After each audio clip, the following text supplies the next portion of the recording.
จ้าเมื่อว่าเห็นผมว่าเบ็ดลิตุ้ยหนักเขาไม่เห็นได้ถ่ายรูปข้าวเราลูกน่าถึงก็ด้วยสองคนอ่ะโอ้เนี่ยกลับมาตัวใจเป็นอยู่ขนาดก็ได้เหรอว่าเสียงมองเป็นโป้งไหนก็เขาเป็นยุกเขาเป็นยุกไปกันเลยด้วยใครยุกต้องพูดแล้วน่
หายไว้ได้เหรอหายได้กลางไว้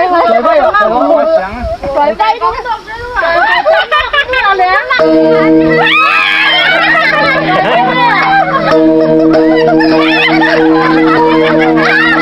นี่พวกมันไม่เข้ามาเรียนไป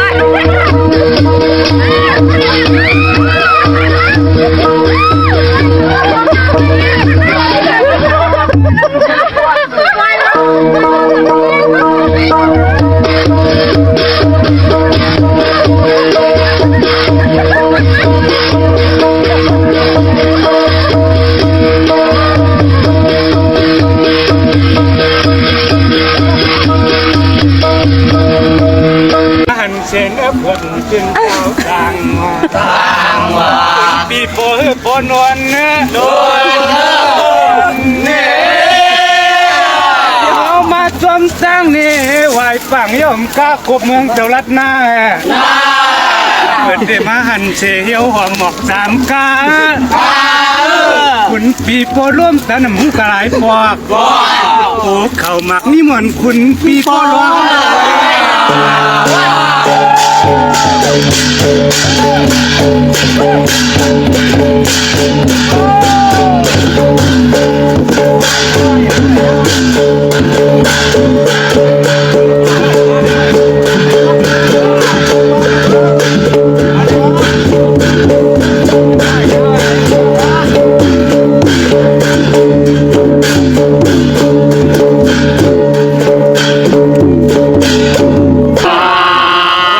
พอเลยอยู่เงาเฉลยคัดปากอ้ามตุนมันเล่าจะถึงเฮาในงานนี้เมื่อในจวนนั้นไม่ไปหมากเอ้วคำเมืองเจ้าเหนือลำมาเฮียนเหอโกยำของเปลือกเอาอำไล่ใครย้อนเอาปินโกโนยืนเมืองถึงการมันไล่